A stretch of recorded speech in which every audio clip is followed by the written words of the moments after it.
Assalamualaikum warahmatullahi wabarakatuh. Waalaikumsalam warahmatullahi wabarakatuh. Alhamdulillahirrabbilalamin. Wassalatu wassalamu ala asrafil anbiya wal mursalin Nabina wa habina Muhammadin wa ala alihi wa sahbihi ajmain, amma ba'd. Puji syukur marilah kita panjatkan kehadirat Allah Subhanahu wa taala atas segala nikmat yang telah diberikan kepada kita, terutama nikmat iman, nikmat Islam dan nikmat sehat walafiat.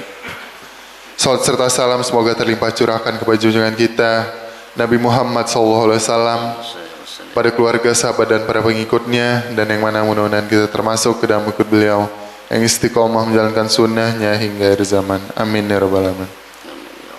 Hadirin jemaah yang dirahmati Allah, alhamdulillah pada hari ini kita masih dapat diberikan kesempatan untuk melaksanakan kewajiban kita di pagi hari ini.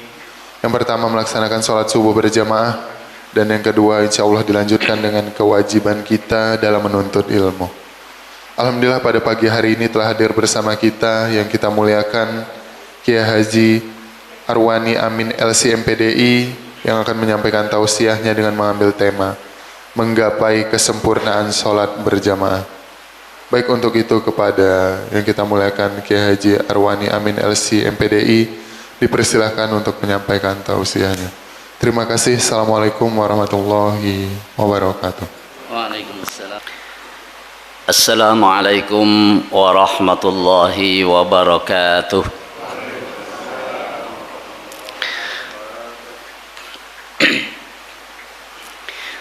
Bismillahirrahmanirrahim. Alhamdulillahi wasi'il fadlil karimil mannan, mudha'ifil hasanat lidhawil birri wal ihsan.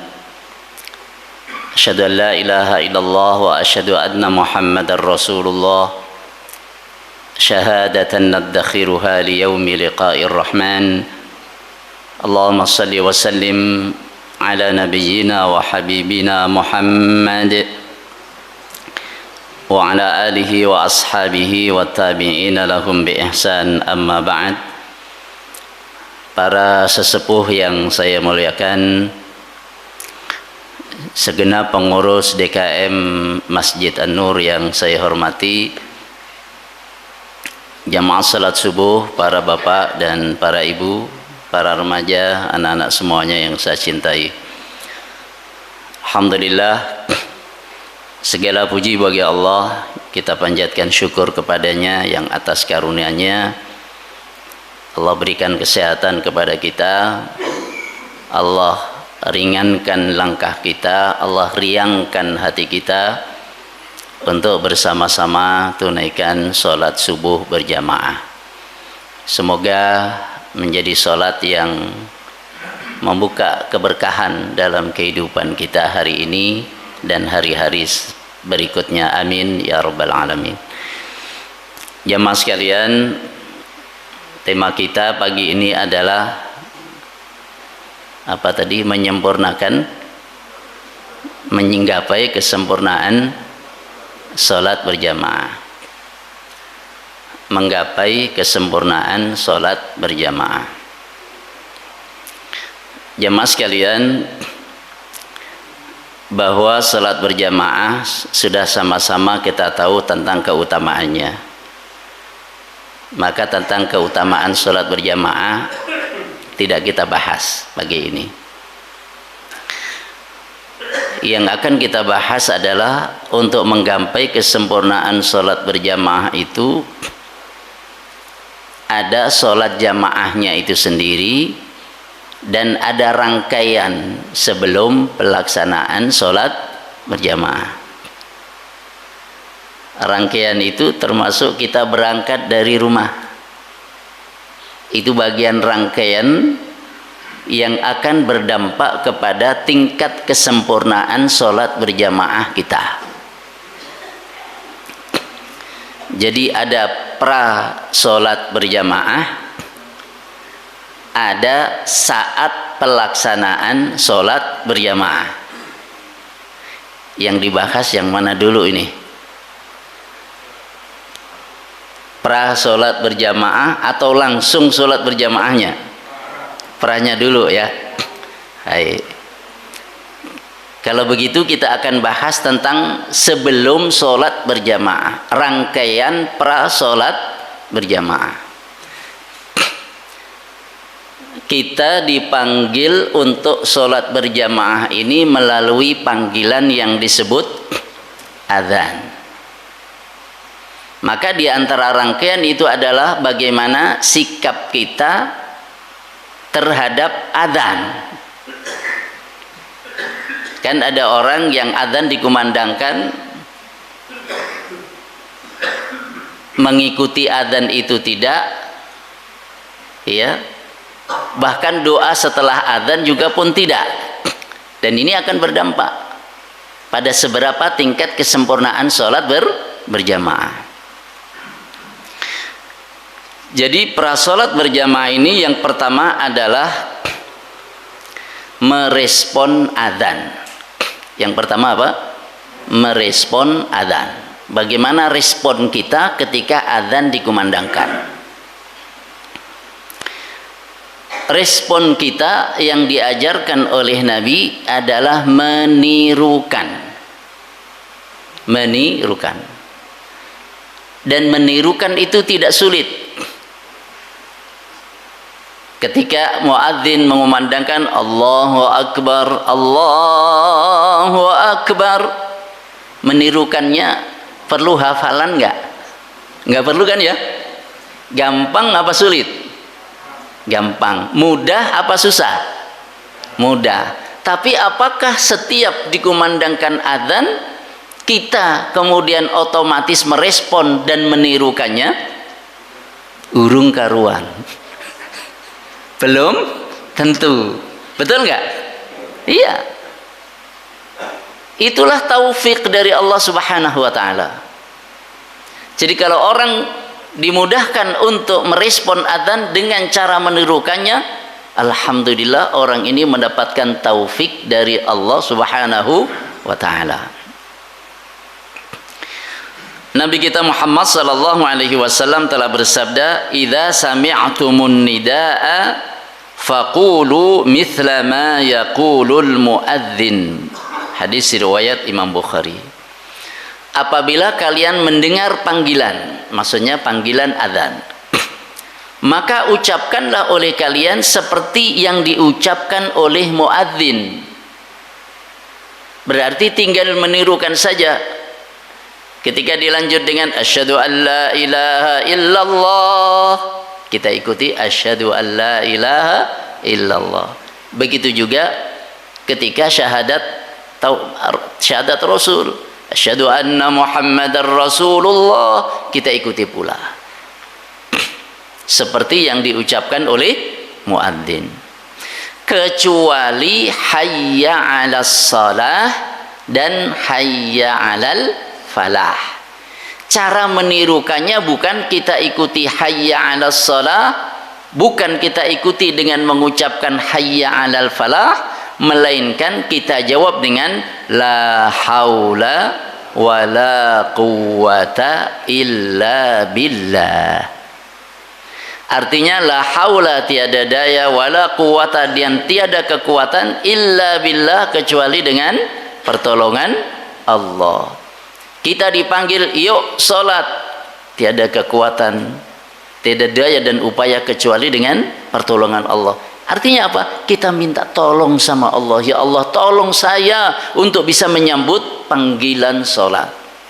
Ketika dipanggil hayya 'alal falah, kita ucapkan la haula wala quwwata illa billah. Yang berarti kita minta agar ditolong oleh Allah. Tolong saya ya Allah, beri saya daya dan kekuatan ya Allah untuk bisa menyambut panggilan salat, menunaikan salat berjamaah di masjid. Ini yang pertama. Jadi menirukan bacaan muadzin sama seperti yang diucapkan muadzin, kecuali hayya 'alas shalah dan hayya 'alal falah. Kita cara menjawabnya adalah dengan mengucapkan hauqalah. Hauqalah itu bacaan la haula wala quwwata illa billah. Ini didasarkan pada hadis riwayat Imam Muslim di mana Rasul bersabda, "Tsumma qala hayya 'alas shalah." Kemudian muadzin mengucapkan hayya 'alas shalah, qala, seseorang di antara kalian hendaknya mengucapkan la haula wala quwwata illa billah. Tsumma qala hayya 'alal falah. Muadzin mengucapkan hayya 'alal falah, qala, seseorang di antara kita diperintahkan untuk mengucapkan la haula wala quwwata illa billah. Apa artinya? Tiada daya dan kekuatan kecuali dengan pertolongan Allah. Para ulama menjelaskan lebih rinci lagi tentang arti ini. La haula artinya tidak ada peralihan. Ini salah satu di antara mana. Mana pertama, la haula ay la tahawula, tiada peralihan.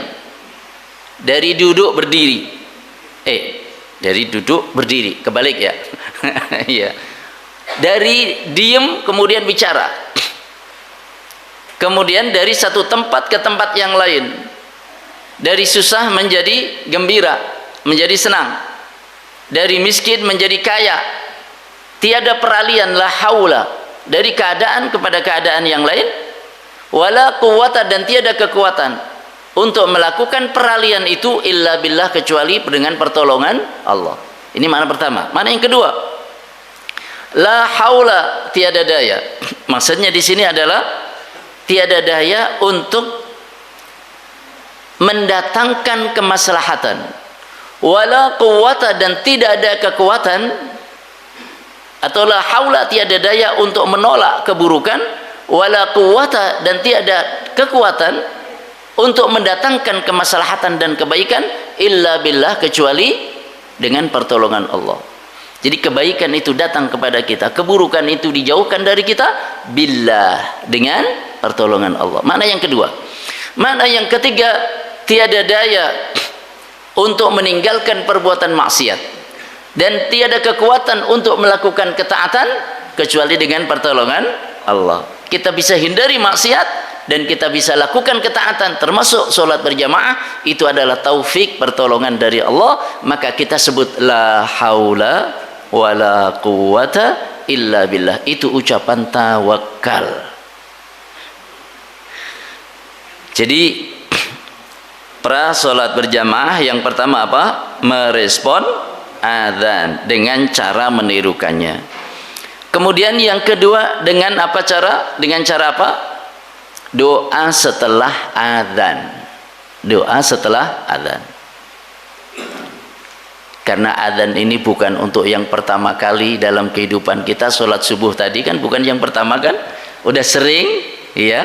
Sehari-hari kita 5 waktu kita mendengar adzan, maka insya Allah kita semuanya sudah hafal doa setelah adzan. Andai kata ada yang masih kurang-kurang, belum terlambat. Rasulullah Shallallahu Alaihi Wasallam dalam hal ini bersabda, "Man qala hina yasma'un nida." Siapa yang mengucapkan ketika dia mendengar adzan, ya, maksudnya begitu adzan itu diucapkan atau selesai adzan, ia kemudian mengucapkan doa ini, "Man qala hina yasma'un nida."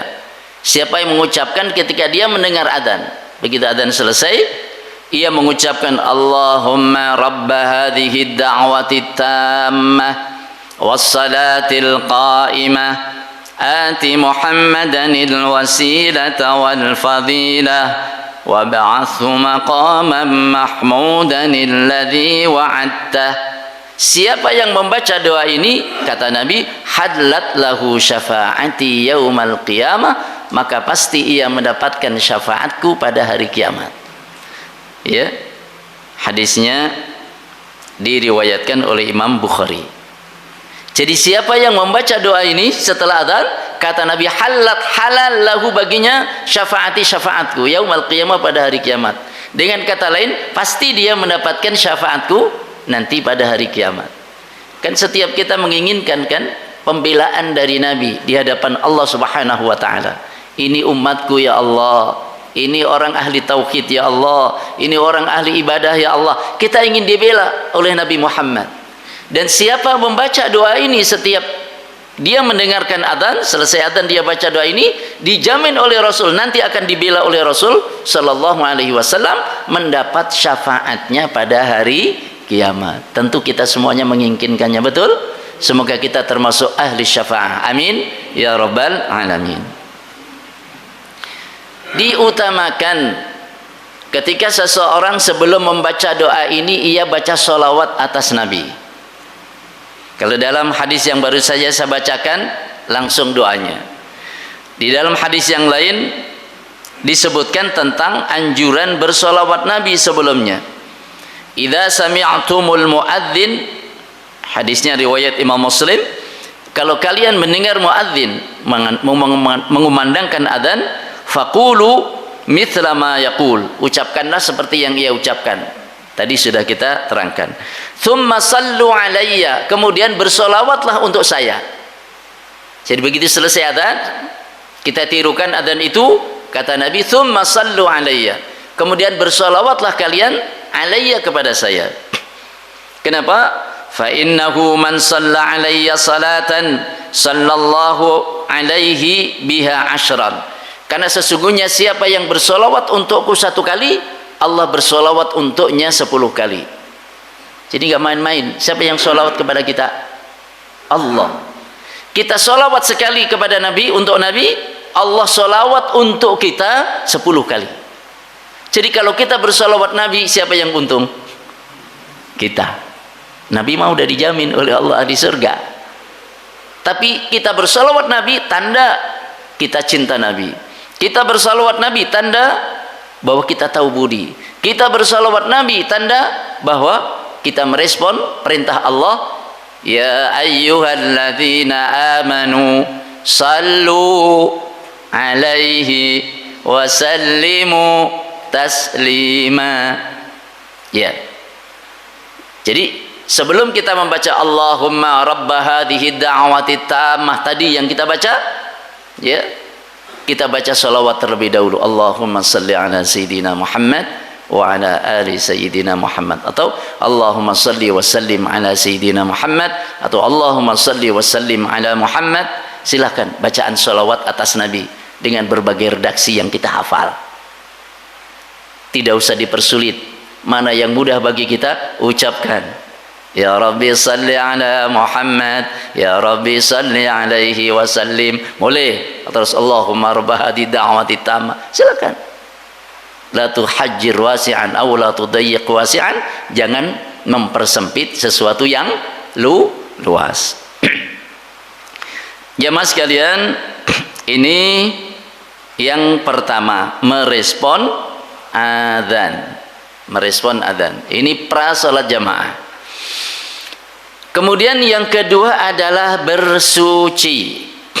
Bersuci. Kalau ada najis di badan dibersihkan tentunya. Kalau ada najis di pakaian kita bersihkan dulu, kita pakai ya busana yang bersih dari najis. Kalau kita punya hadas besar, ya kita mandi dulu. Kalau kita punya hadas kecil, kita berwudu. Bersuci. Harus punya wudu, karena tidak ada salat bi ghairi tuhur, la salata bi ghairi tuhur. Tidak ada salat tanpa tuhur, kesucian. Maka setelah itu adalah kita bersuci. Tapi sebelumnya, sebelum dengar adzan kita sudah bersuci dulu, sudah siap. Alhamdulillah. Itu karunia dari Allah. Saya ada kenalan, ini pegawai di salah satu BUMN, itu biasanya setengah jam sebelum subuh itu udah standby di masjid. Selalu itu, selalu ketika kita sholat di masjid itu, ketika ada pengajian di situ, biasanya setengah jam sebelum sudah siap, udah standby.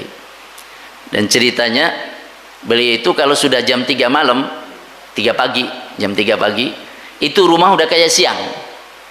Rumah udah kayak siang, iya, sudah bangun. Kalau anak waktu itu anaknya ketika masih pada belajar, masih pada sekolah, mulai belajar, ya wudhu dulu, sholat walaupun hanya 2 rakaat tambah witir, ya.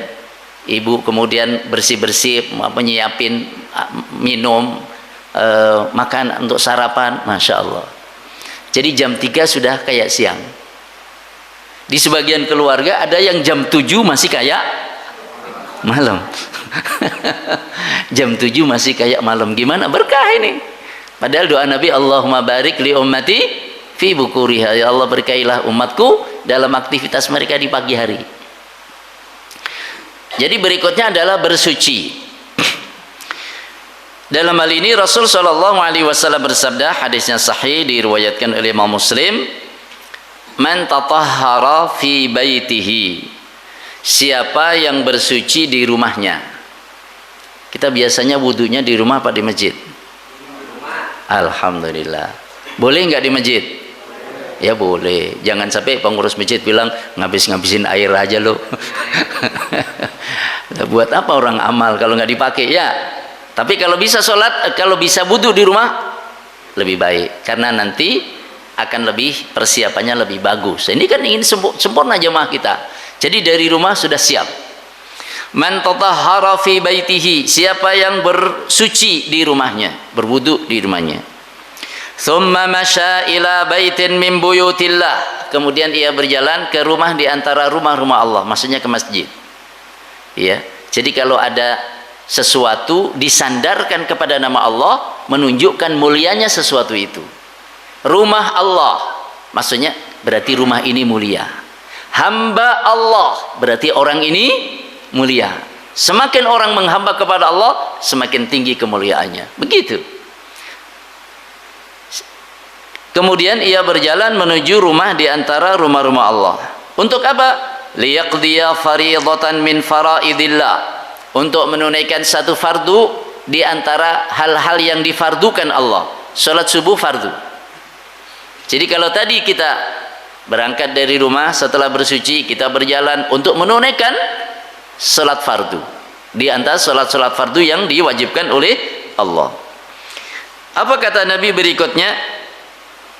Kanat khutuwatuhu ihdahuma tahuttu khati'ah wal ukhra tarfa'u darajah. Maka langkah-langkahnya itu secara silih berganti.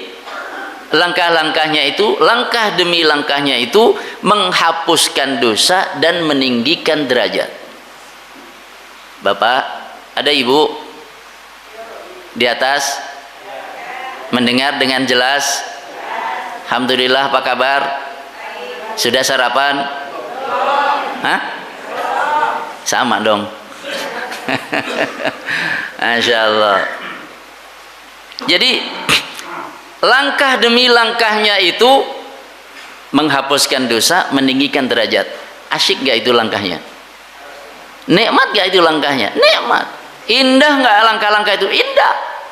Jadi kalau kita memahami tentang hadis ini, kita bersuci, kemudian kita melangkah untuk menunaikan sholat fardu, menunaikan sholat subuh seperti pagi ini, langkah kita pertama kita ayunkan menghapuskan dosa kita. Siapa yang tak punya dosa? Pasti kita semua punya dosa. Allah ampunkan. Rontok dosa. Kemudian kita melangkah lagi, Allah angkat kedudukan kita, Allah tinggikan derajat kita. Kita melangkah lagi, Allah hapuskan dosa. Kita melangkah lagi, Allah tinggikan derajat kita. Subhanallah, langkah-langkah yang kalau kita hayati begitu indah. Itulah langkah-langkah perjalanan menuju masjid. Nanti ada pertanyaan, cara melangkahnya gimana Ustaz? Yang lebar-lebar atau timi-timi? Nah, nanti ada pembahasan tentang cara berjalan. Iya, apakah lari atau naik motor? Takut terlambat biasanya kalau naik motor itu, atau jauh ya. Jadi langkah-langkahnya itu langkah demi langkah, bahwa ada langkah yang menghapuskan dosa, langkah berikutnya meninggikan derajat, langkah berikutnya lagi menghapuskan dosa, langkah berikutnya lagi meninggikan derajat. Masya Allah, langkah-langkah yang begitu mulia. Itulah ruhaniyatus sholat. Keruhanian sholat kita saat prasolat, kita sudah merasakan indahnya suasana itu. Jadi indahnya sholat itu bukan saat berjamaah saja, perjalanan juga itu kita sudah merasakan keindahannya. Kemudian yang kedua, ini setelah dalam hal bersuci ini adalah mengenakan pakaian yang baik, pakaian untuk sowan menghadap Allah. Allah Subhanahu wa taala telah berfirman surat Al-A'raf ayat 31. Ya bani Adam khudhu zinatakum 'inda kulli masjid.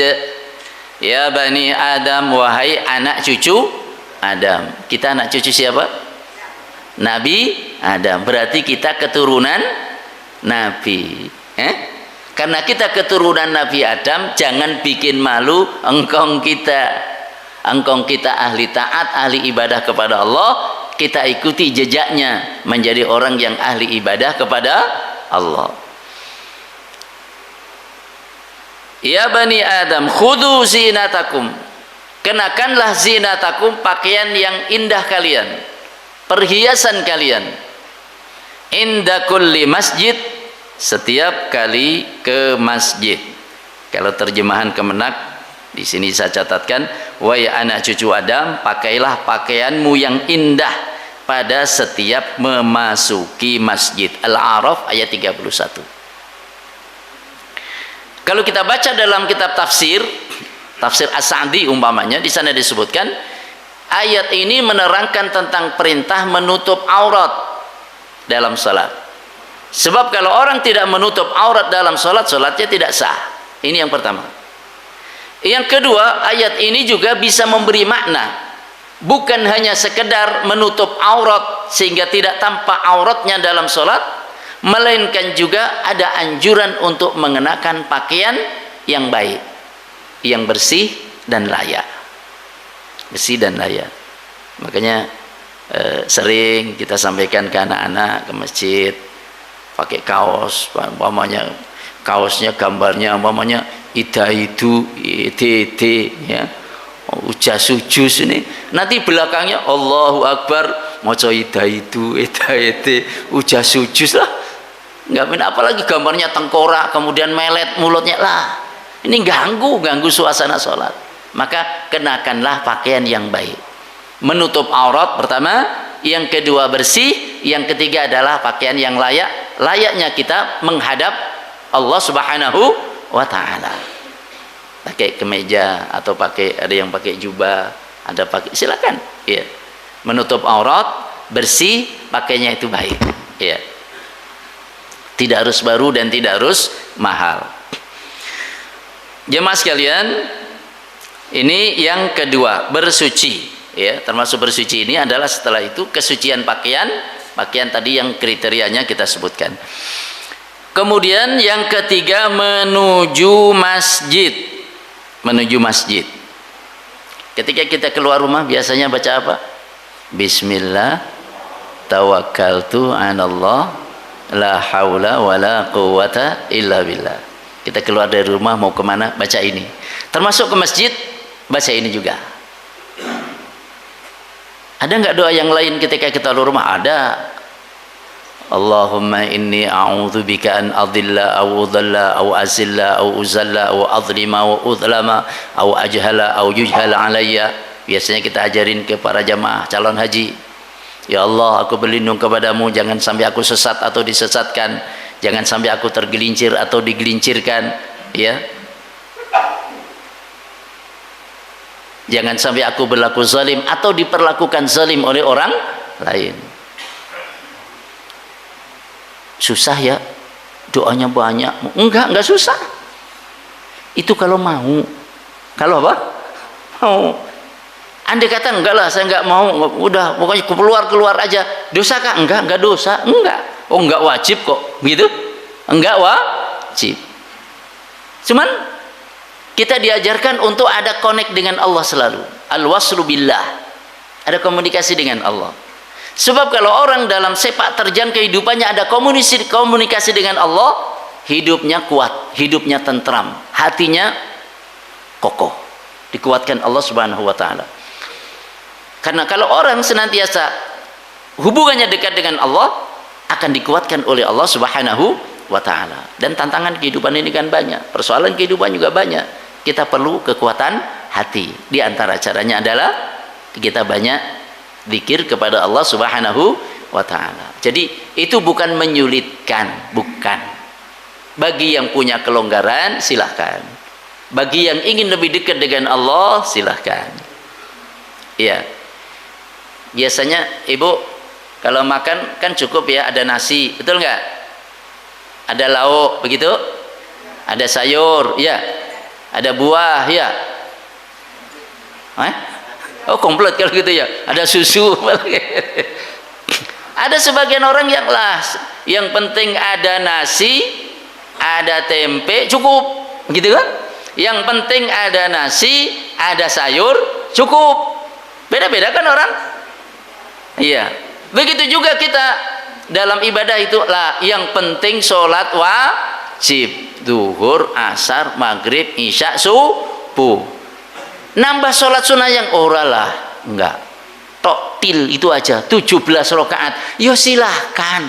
Memang yang wajib cuman 17 rakaat. Gitu? Oh kayak tadi orang makan juga yang pokok-pokok aja lah, yang ini buah ini segala macam, apalagi ada apa namanya itu yang kayak bubur apa namanya itu? Itulah yang suka dibuat apa namanya lalap ada dikitnya, insyaallah. Ya, gitu. Jadi bukan menyulitkan, tapi memberikan kepuasan bagi orang yang jiwanya ini perlu dipuaskan dengan apa? Makin dekat kepada Allah Subhanahu wa taala. Kemudian Rasul Shallallahu alaihi wasallam ketika berangkat menuju masjid, beliau berdoa. Kalau saya beri judul ini doa bermandi cahaya. Oh, doa bermandi cahaya. Kayak tahun baru aja Ustadz. Emang kenapa tahun baru? Kan tahun baru biasanya pada apa? Ayu kembang api cahaya. Bukan, ini bukan sembarang cahaya. Ini cahaya dari Allah Subhanahu wa taala. Rasul bersabda dalam doanya, Allahumma ja'al fi qalbi nura. Ya Allah, jadikan cahaya di hatiku. Jadi kalau orang di hati ada cahaya, hatinya apa? Terang. Ya, melihat persoalan-persoalan itu juga jernih. Iya. Allahumma ja'al fi qalbi nura wa fi basari nura, dan jadikan cahaya di penglihatanku. Apalagi wa fi sam'i nura, dan jadikan cahaya di pendengaranku. Wa an yamini nura, berikan cahaya kepadaku di sebelah kananku. Wa an yasari nura, berikan cahaya kepadaku di sebelah kiriku. Wa fauqi nura, berikan cahaya di atasku. Wa tahti nura, berikan cahaya kepadaku di bawahku. Wa amami nura, dan jadikan cahaya di depanku. Kemudian wa khalfi nura, dan cahaya di belakangku. Waj'al li nura, dan jadikanlah cahaya untukku. Minta nur, cahaya dari Allah Subhanahu wa taala, supaya melihat persoalan-persoalan dalam kehidupan kita ini tidak hanya dengan pandangan mata saja yang sering orang tertipu. Sering orang tertipu dengan pandangan mata, melainkan ada pandangan hati, ada basar, ada basirah. Itulah yang kemudian kita minta, sehingga dijaga oleh Allah dari berbagai penjuru ya di seputar kita, di atas, di bawah, kanan, kiri, depan, belakang, di hati kita, dan kita minta cahaya itu diberikan oleh Allah Subhanahu wa taala kepada kita. Doa agar senantiasa hidup kita ini terang. Kalau orang gelap kan gak enak. Sebagaimana kalau gelap secara fisik, bisa nabrak-nabrak tiang, gitu ya, nabrak tiang. Apakah tiang yang terbuat dari apa ini? Semen, atau tiang bahasa Jawa nabrak wong? Beda lagi ya. Ya. Kemudian berjalan dengan tenang. Ini tadi. Jalan menuju masjid itu gimana? Lari atau gimana? Tenang. Karena perjalanan menuju masjid itu rangkaian muqaddimah sholat. Coba kalau orang berangkat ke masjid, begitu mendengar qomat Allahu Akbar, syahadu an la ilaha illallah, syahadu anna Muhammad, wis qomat. Akhirnya apa? Lari. Ya. Kemudian sampai masjid, Allahu Akbar. Tenang nggak sholat jamaahnya? Nggak tenang, ngos-ngosan. Mana keringetan lagi? Ya, keringetan, nggak tenang lagi. Apalagi kalau ada aroma yang kurang sedap, oh, bikin nggak tenang kanan kiri gitu. Maka berjalan dengan tenang. Pernah suatu ketika Rasul Shallallahu Alaihi Wasallam sedang imamin sholat, kemudian ada orang yang duduk buru-buru begitu, tidak satu dua orang tapi beberapa orang, kemudian masuk ke dalam masjid ikut sholat berjamaah. Begitu selesai Rasul tanya tentang peristiwa tadi. Ada apa tadi? Masya'anukum, ada apa dengan kalian? Tadi sudah qomat ya Rasulullah, maka khawatir kami terlambat, maka kami lari untuk bersegera mendapati sholat berjamaah. Kan sholat berjamaah bagus, kalau bahasa kita ya bagus. Kan mendapati sholat berjamaah lebih awal kan lebih bagus. Iya, makanya saya lari. Jangan. Nah, itu jangan larinya. Maka kata Rasulullah, beliau mengatakan, idza ataitumus salata fa'alaikum bis sakinah. Kalau kalian mendatangi sholat, jagalah ketenangan. Jadi kalau kalian mendatangi sholat, fa'alaikum bis sakinah, jagalah ketenangan oleh kalian. Jangan baca sikinah. Sikinah itu artinya peso, ya. Bawalah peso, bukan sakinah. Ya, salah baca, salah arti pula. Jadi kata Rasul, fa'alaikum bis sakinah, jaga ketenangan. Fama adraktum fasallu wa ma fatakum fa'atimmu. Yang kalian dapatkan, tunaikan sholat bersama imam. Yang kalian ketinggalan, rakaat yang kalian ketinggalan, sempurnakan. Jadi berjalan menuju masjid tenang. Apakah tenang itu berarti kemudian langkahnya pelan banget? Ya enggak begitulah. Normal biasa, perjalanan biasa. Ya. Tidak kemudian lari-lari. Orang mempercepat boleh, silakan mempercepat, tapi tetap menjaga ketenangan. Kan orang berjalan itu kan gayanya beda-beda kan? Ada orang yang gayanya santai banget, ada yang gayanya jalan biasa juga memang dia gayanya cepat. Yang penting jaga ketenangan, jangan buru-buru. Karena biasanya kalau orang buru-buru itu terlambat jadinya. Mau berangkat kerja, buru-buru, terlambat biasanya. Kenapa? Begitu buru-buru, waduh, kunci kantor malah ketinggalan, ini gimana? Bagian buka kantor, kunci kantor ketinggalan, balik lagi nggak? Balik, akhirnya terlambat. Maka jangan buru-buru supaya tidak terlambat. Kok aneh nih ustadznya? Iya, tenang berarti persiapannya lebih matang, persiapannya lebih baik sebelumnya. Jadi rakaat yang kalian dapatkan bersama imam, tunaikan. Terus rakaat yang kalian ketinggalkan, sempurnakan. Udah begitu aja. Kemudian, mohon maaf, ini sebagian jamaah yang datang, begitu mendapati imam sedang sujud, ada yang kemudian nunggu dulu lah, nunggu berdiri. Toh saya ikut sujud juga belum dihitung, betul nggak? Daripada belum dihitung, nungguin berdiri saja. Apalagi imamnya baru bangun dari ruku, sami Allahu liman hamidah. Lah, kalau saya ikut sujud belum dihitung, eman. Ada yang punya pikiran begitu? Ngaku ya.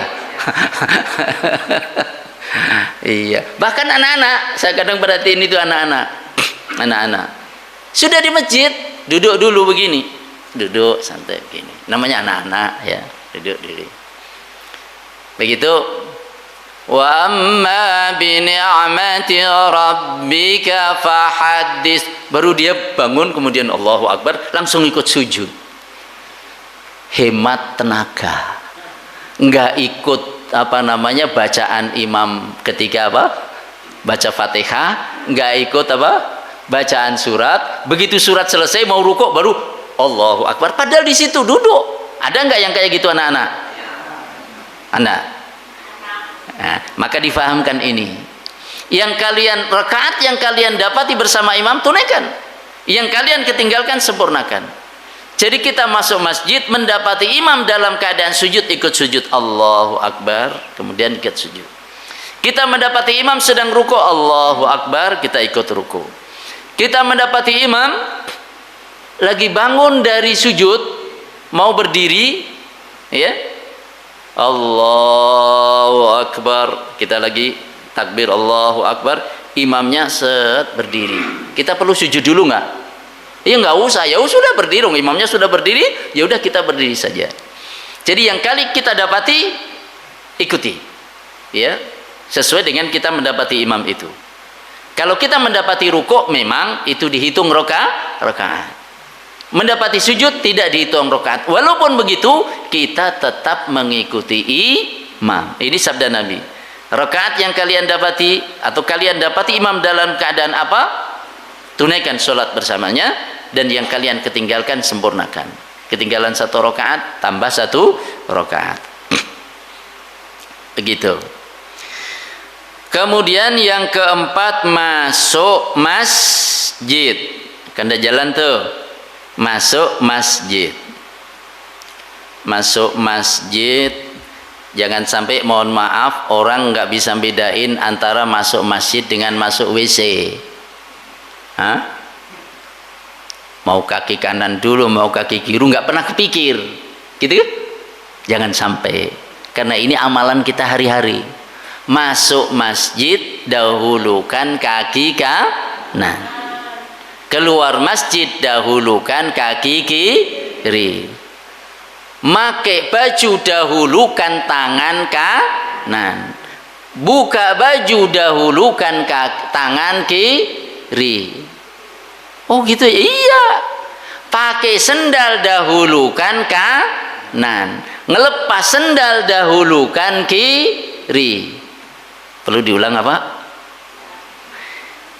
Kita masuk masjid, dahulukan kaki kanan. Pakai sendal apa lepas sendal? Lepas. Lepas sendal kanan dulu apa kiri dulu? Masuk masjid kaki kanan dulu apa kiri dulu? Berarti yang dilepas kiri dulu apa kanan dulu?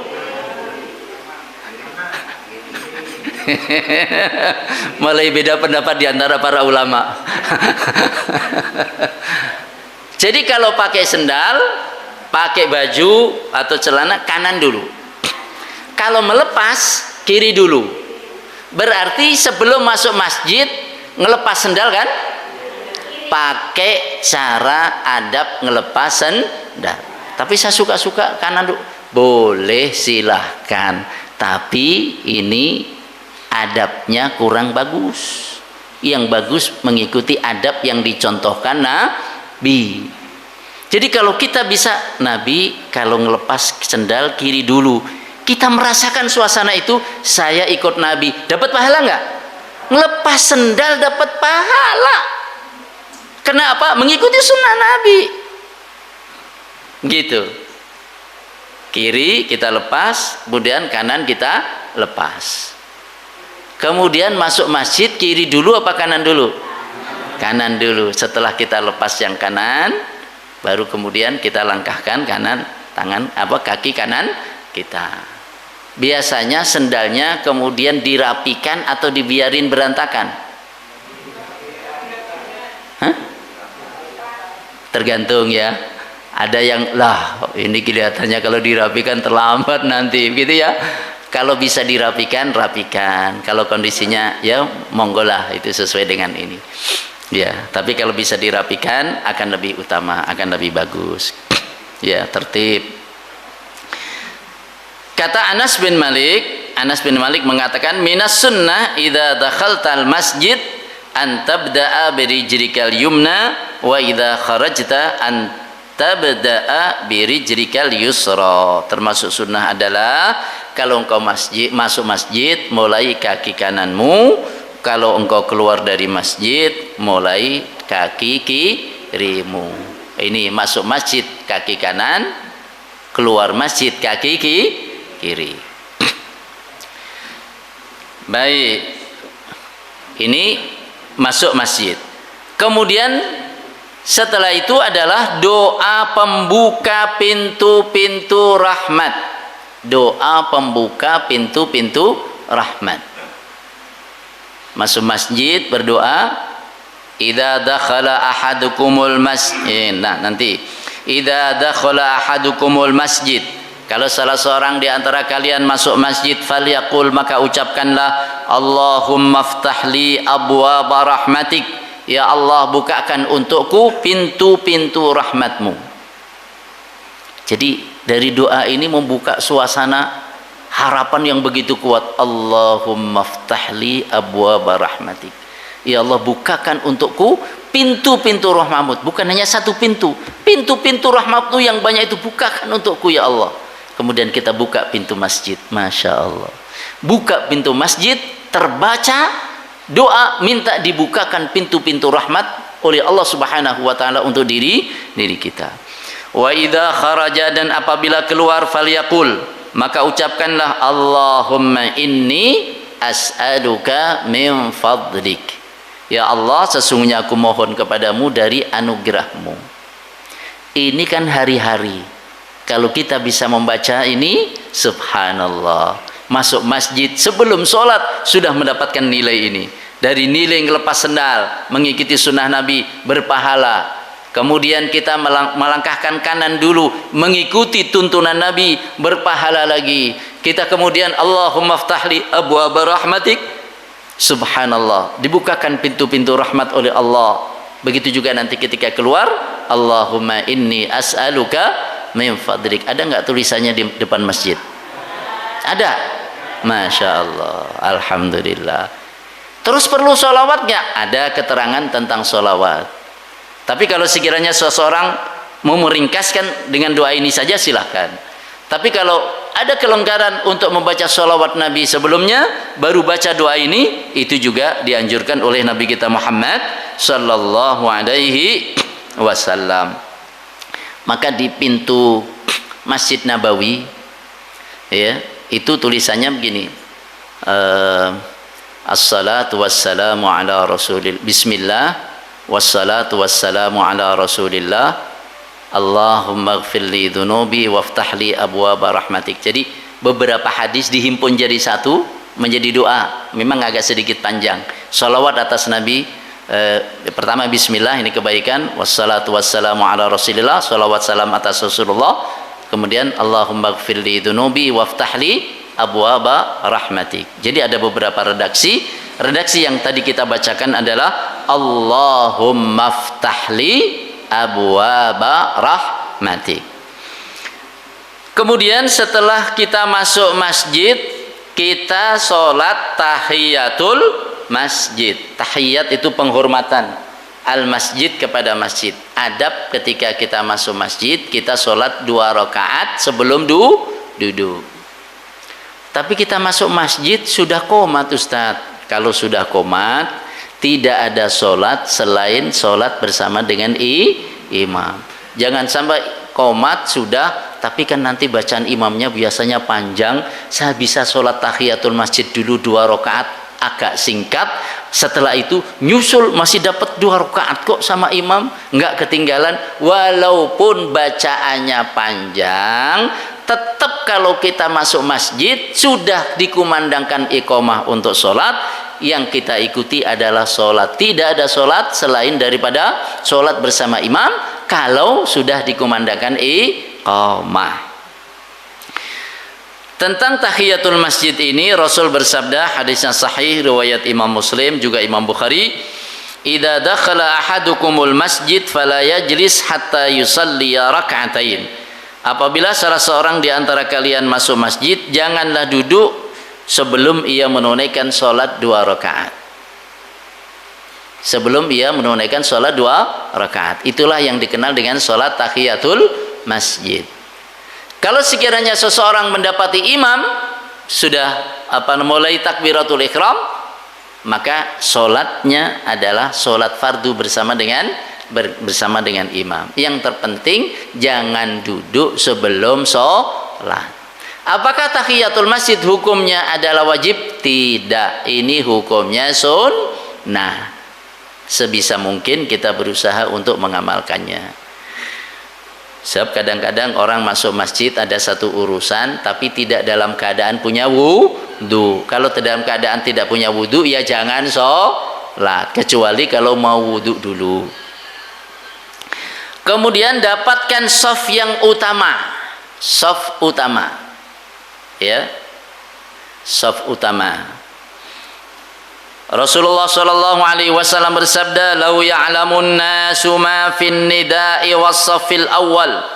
Kalau orang-orang mengetahui keutamaan yang terdapat dalam adzan dan shaf awal. Shaf awal itu shaf nomor berapa? Nomor 1 ya, shaf pertama awal. Kalau orang-orang mengetahui keutamaan yang terdapat dalam adzan, jadi pahala adzan itu besar. Ya, agung. Dan kita mendapatkan pahala adzan itu kalau kita mengikuti muadzin. Karena ada seorang sahabat yang, ya Rasulullah, orang yang adzan itu mendapatkan pahala yang begitu besar. Kemudian Rasul anjurkan, kalau kamu mendengar adzan, bacalah, ya seperti yang tadi kita sampaikan. Artinya apa? Orang ingin mendapatkan pahala muadzin macam itu, kemudian Rasul ajarkan, kalau dia mengucapkan bacaan-bacaan adanya, tirukan seperti yang tadi kita sebut. Artinya apa? Dengan begitu diharapkan engkau pun mendapatkan keutamaan yang sama. Masya Allah. Kalau orang mengetahui keutamaan yang terdapat dalam adzan dan shaf awal, thumma lam yajidu illa ayyastahimu alaihi, kemudian mereka tidak bisa mendapatinya kecuali dengan pakai undian, lastahamu alaihi, niscaya mereka akan mengambil undian untuk itu. Maksudnya gimana? Kalau orang-orang tahu keutamaan di shaf pertama itu begitu luar biasa besarnya, karena orang-orang tahu sehingga berebut, saya ingin shaf pertama, saya ingin shaf pertama, saya ingin shaf pertama. Kalau semuanya ingin shaf pertama semuanya, ini kan nanti ada yang nggak kebagian, ya nggak? Gimana caranya supaya kebagian? Kalau gitu caranya diundi dah, diundi. Ya, shaf pertama ini hari apa ini? Hari Sabtu, Pak Ahmad, Pak Hamid, Pak Mahmud, Pak Muhammad, Pak Hamad, Pak Humaid, Pak ini, ya ini berapa orang ini satu shaf ini? 23, ya 23. Jadi ditulis tuh, ini hari Sabtu 23 nama-nama ini. Ya, besok gantian dong. Gantian. Ya, nama siapa? Jabba, nama siapa? Namanya Syadat, kemudian Sadid, kemudian Sudud, kemudian Sadud, siapa lagi gitu? Beberapa nama. 23. Gitu. Kalau mengetahui. Tapi karena nggak mengetahui, ya beda urusannya. Artinya apa? Rasul ini sedang menjelaskan bahwa keutamaan shaf pertama itu sangat besar. Iman kalau kita datang lebih awal tidak masuk di shaf pertama, sayang. Alhamdulillah Ustadz, saya selalu di shaf pertama. Oh gitu. Walaupun saya dapat cuman salam sama imam, tapi shaf pertama. Karena musolanya sepi. Karena masjidnya sepi. Sehingga barisannya dalam shaf itu tidak sampai satu shaf. Jadi walaupun dia masbuk, tapi tetap dapat shaf awal. Kalau begitu kita sholat di tempat itu aja, biar shaf pertama terus. Apa begitu? Ya lah, nggak begitu. Ya, itu artinya apa? Itu tantangan dan sekaligus itu peluang bahwa kita bisa mengajak orang untuk semakin memperbanyak shaf-shaf yang ada dalam sholat. Jadi kalau orang-orang mengetahui keutamaan yang terdapat dalam adzan dan shaf awal, kemudian mereka tidak bisa mendapatkan itu kecuali dengan cara undian, pasti mereka akan mengundi untuk mendapatkan shaf awal.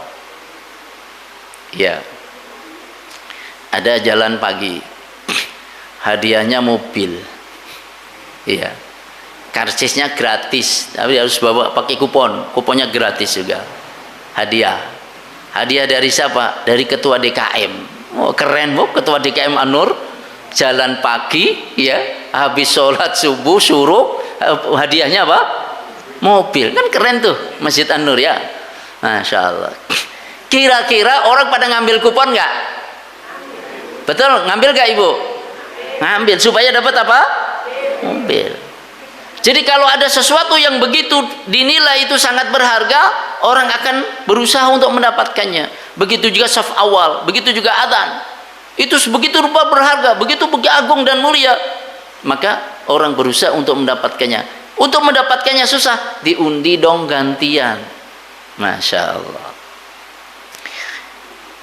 Jemaah sekalian, kita lanjutkan. Iya.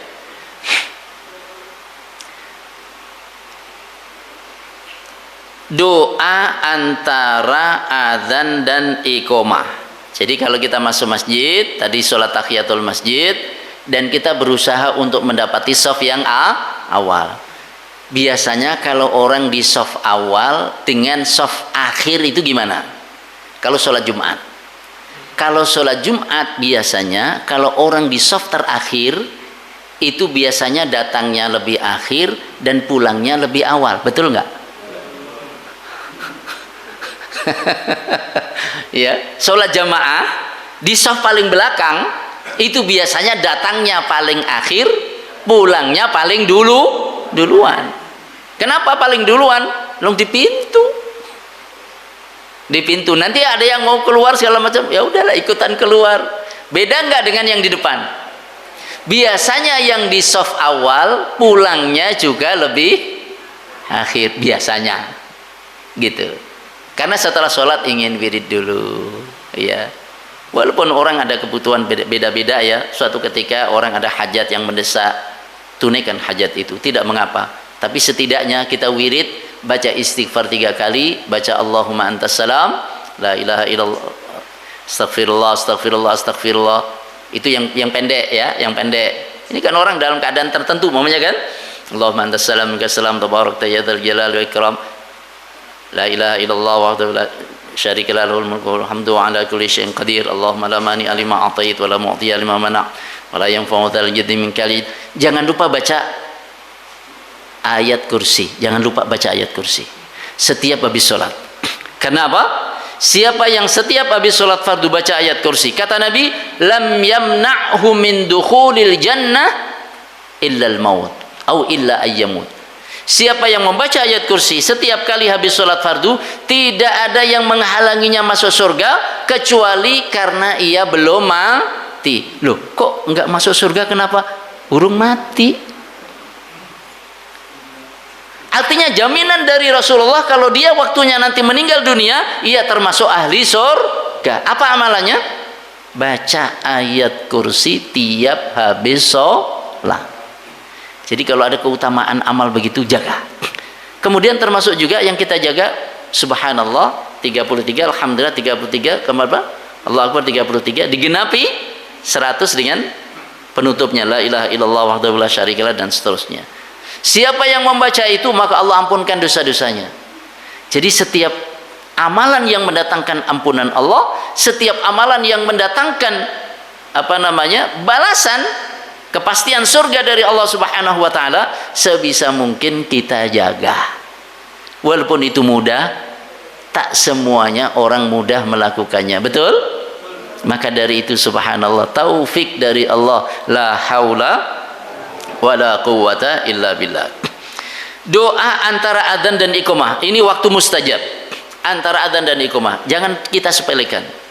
Kita sudah berada di masjid, adzan sudah dikumandangkan, kita sudah sholat tahiyatul masjid, masih ada waktu, sambil menunggu qomat perbanyak doa. Rasul sallallahu alaihi wasallam bersabda, ad-du'a la yuraddu bainal adhani wal iqamah. Doa tidak ditolak antara adzan dan iqamah. Ini doa mustajab. Minta dimudahkan oleh Allah urusan kita, nimba dibukakan hati kita untuk senantiasa senang melakukan kebaikan, dan seterusnya. Anak cucu kita menjadi penyujuk mata. Doa-doa yang baik. Yang ada kesulitan, ya Allah mudahkan kesulitan saya.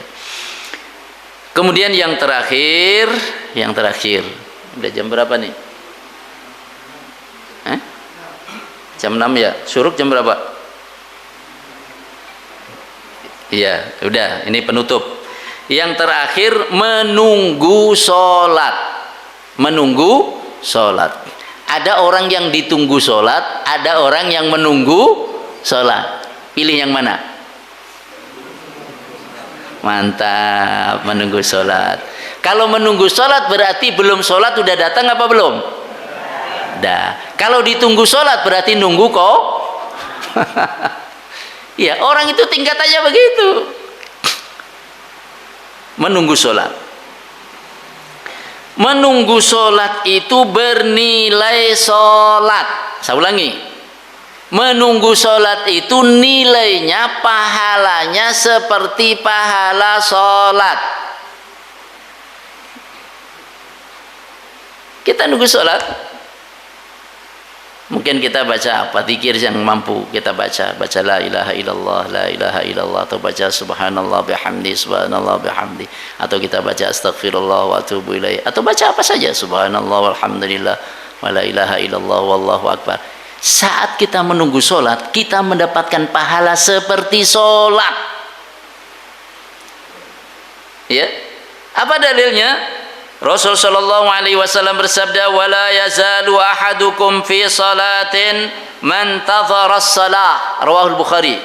Seseorang di antara kalian itu berada dalam salat selagi dia menunggu salat. Maksudnya apa? Seseorang di antara kalian itu mendapatkan pahala salat selagi dia menunggu salat. Jadi intidharus salati salah. Menunggu sholat itu nilainya seperti sholat. Allahu Akbar. Ini karunia besar dari Allah. Prajamaah. Kita sedang duduk, ditulis sholat. Walaupun kita kadang bincang juga, apa kabar? Assalamualaikum dengan kanan kiri kita. Selagi kita menunggu sholat, selagi itu pula terhitung seperti sedang menunaikan sholat. Apalagi tadi mendapatkan doa mustajab ketika kita sambil menunggu sholat, antara adzan dan iqamah kita berdoa, mendapatkan keutamaan sholat di awal waktu. Insyaallah kalau kita menunggu sholat, kita berpeluang untuk mendapatkan pahala sholat di awal waktu. Ketika Rasul ditanya ayyul a'mali afdal, amal apakah yang lebih utama, beliau menjawab as-salatu fi awwali waqtiha, salat pada awal waktunya. Hadis sahih diriwayatkan oleh Imam Abu Dawud. Jamaah sekalian, ini pra salat berjamaah. Sampai di sini. Selanjutnya adalah tentang bagaimana salat berjamaah agar sempurna. Lanjut sampai jam 7 siap. Diem, nggak ada jawab di atas. Ini ada yang bilang siap, tapi sudahlah, wong jamnya sampai jam 6 kok. Ya ustadznya adik-adik minta sampai jam 7, bikin susah aja. Kita mau ada acara ini segala macam, sarapan keburu dingin. Emang udah nyiapin sarapan apa, Bu? Belum? Masya Allah, berkah semuanya. Mohon maaf atas segala khilaf, semoga bermanfaat. Aku qouli hadza astaghfirullahaladzim li wa lakum. Assalamualaikum warahmatullahi wabarakatuh.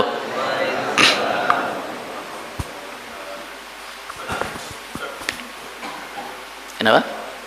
Masih ada waktu, monggo kalau masih ada waktu. Baik, selanjutnya untuk sesi diskusi atau tanya jawab dipersilakan untuk pada para jemaah jika ada yang ditanyakan. Silakan Bapak.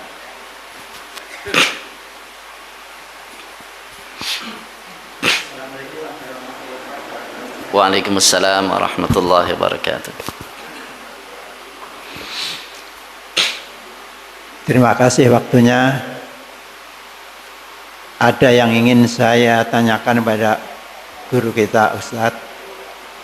Karena seperti sholat wajib, sholat sunnah, kalau kita perhatikan itu nggak di mana, habis sholat wajib terus sholat badal sholat wajib atau sholat sunnah badiah, kan begitu. Nah, ada yang tetap bangun dari sholat wajib tadi tetap di tempat, tapi ada juga yang bergeser. Nah, ini pertanyaan saya Ustadz, itu hukumnya bagaimana? Apakah kita ini setiap habis sholat wajib mau sholat sunnah ba'diyah itu harus bergeser ataukah harus ada tetap di tempat? Terima kasih Ustadz. Assalamualaikum warahmatullahi wabarakatuh. Waalaikumsalam warahmatullahi wabarakatuh. Jadi habis sholat fardu kita mau sholat sunnah umpamanya bergeser, jangan sampai orang menyangka bahwa sholat fardunya masih lanjut. Ini di antara hikmahnya. Dengan bergeser maka berarti ini sholat bukan sholat fardu, sholat yang berbeda, gitu. Makanya dianjurkan oleh Nabi ketika orang selesai sholat fardu ingin melakukan ini, ada jeda. Jeda itu bisa berupa ucapan, bacaan, ya jeda. Bisa juga berupa perbuatan, yaitu geser, untuk menunjukkan bahwa sholat yang sebelumnya itu sudah selesai. Jangan sampai nanti mengesankan bahwa ini orang nyambung lagi sholat Allahu Akbar, enggak, tapi sholat yang terpisah. Itu diantara hikmahnya. Dan semoga dengan beralih itu juga kemudian memperbanyak saksi, ya, memperbanyak saksi. Tempat ini akan menjadi saksi kita menunaikan sholat, gitu Pak. Barakallahu fikum. Assalamualaikum Ustaz. Waalaikumsalam warahmatullahi. Yang mau saya tanyakan, kalau muazin baca hayya 'alal falah, kita baca jawab la haula wa quwata illa billah. Iya. Kalau as-salatul khairum minan naum, kita membaca apa Ustaz? Belum diterangkan tadi ya. As-salatu khairum minan naum. As-salatu khairum minan naum. Yang pertama apa yang kedua biasanya?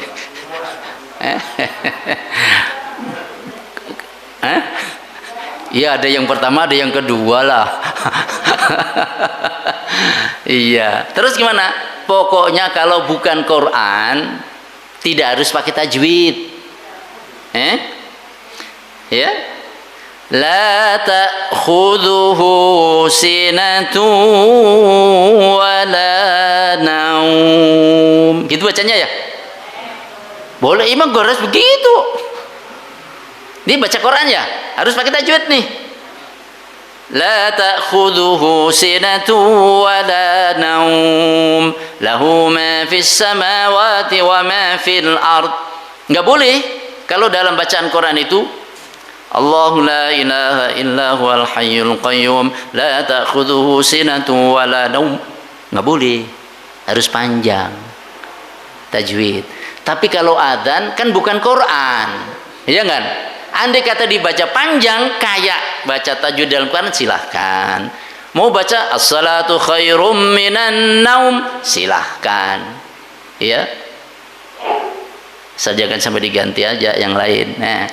Terus kalau kita mendengar as-salatu khairum minan naum, apa bacaan kita? Gitu. Secara teks kita tidak, saya paling tidak belum menjumpai tentang anjuran Nabi apakah membaca bacaan-bacaan yang berbeda atau ada bacaan yang lain. Kalau tadi kan ditirukan. Yang tidak ditirukan itu kan hayya 'alas shalah sama hayya 'alal falah. Gitu. As-salatu khairum minan naum tidak ada keterangan. Tidak ada keterangan. Maksudnya tidak ada keterangan, tirukan seperti as-salatu khairum minan naum, enggak ada keterangan. Kemudian ganti dengan bacaan yang lain juga tidak ada keterangan. Jelas Pak ya? Disinilah kemudian para ulama berbeda pendapat. Pendapat pertama mengatakan ia membaca seperti bacaan muadzin. As-salatu khairum minan naum. Kan suruh mengikuti bacaan muadzin, gitu kan? Maka dia mengucapkan as-salatu khairum minan naum. Ini pendapat pertama. Pendapat yang kedua, bahwa itu adalah pernyataan sholat lebih baik daripada tidur. Jawabnya adalah sodaqta wa bararta wa ahsanta. Atau yang sudah populer di kita kan, sodaqta wa bararta wa ana ala dzalika minasyahidin. Sodaqta engkau benar, wa bararta dan engkau baik, telah berbuat baik ya, albir kebajikan. Wa ana ala dzalika minasyahidin, dan saya terhadap hal itu termasuk orang yang menjadi saksi. Menjadi saksi bahwa sholat lebih baik daripada tidur. Tidur memenuhi hajat apa? Hajat badan. Sholat memenuhi hajat apa? Ruh kita, rohani kita. Maka hajat rohani ini lebih utama dibanding hajat jasmani. Fa anta birruhi la bil jismi insanu. Status kemanusiaan kamu itu adalah karena rohani kamu, bukan karena jasmani kamu. Karena jasmani kita kalah sama sapi, lebih gede sama kita, bobotnya kalah juga. Tapi yang membuat kita mulia adalah rohani kita itu. Jadi silahkan di antara dua pilihan itu, sekiranya orang membaca as-salatu khairum minan naum, ditirukan apa adanya itu, silahkan. Berarti mengambil tadi tirukan muadzin, gitu. Kalau membaca sodaqta wa bararta wa ana ala dzalika minasyahidin, itu juga disampaikan oleh para ulama dalam rangka merespon, engkau benar, engkau telah berbuat kebajikan, dan aku termasuk orang-orang yang menjadi saksi atas itu semuanya. Wallahu a'lam. Begitu Pak. Barakallahu fikum. Baik Ustadz, mengingat waktu dicukupkan. Terima kasih Ustadz atas materi yang diberikan. Semoga apa yang disampaikan tadi dapat bermanfaat bagi kita semua. Selanjutnya izin Ustadz mohon ditutup dengan doa. Allahumma salli wa sallim wa barik ala sayyidina Muhammad wa ala alihi wa ashabihi ajma'in. Allahumma ighfir lana wa liwalidina warhamhum kama rabbawna shighara, wa li masyayikhina wa li ikhwanina wa li ashabil huquqil wajibati alaina wa li jami'il muslimina wal muslimat wal mu'minina wal mu'minat al ahya'i minhum wal amwat. Allahumma inna nas'aluka ilman nafi'a wa rizqan tayyiba wa amalan mutaqabbala. Allahumma sahhil umurana wa qadhi hawaijana wa balligh maqasidana ووفقنا لما تحبه وترضاه. ربنا آتنا في الدنيا حسنة وفي الآخرة حسنة وقنا عذاب النار. وصلى الله على سيدنا محمد وآله الأخيار والحمد لله رب العالمين.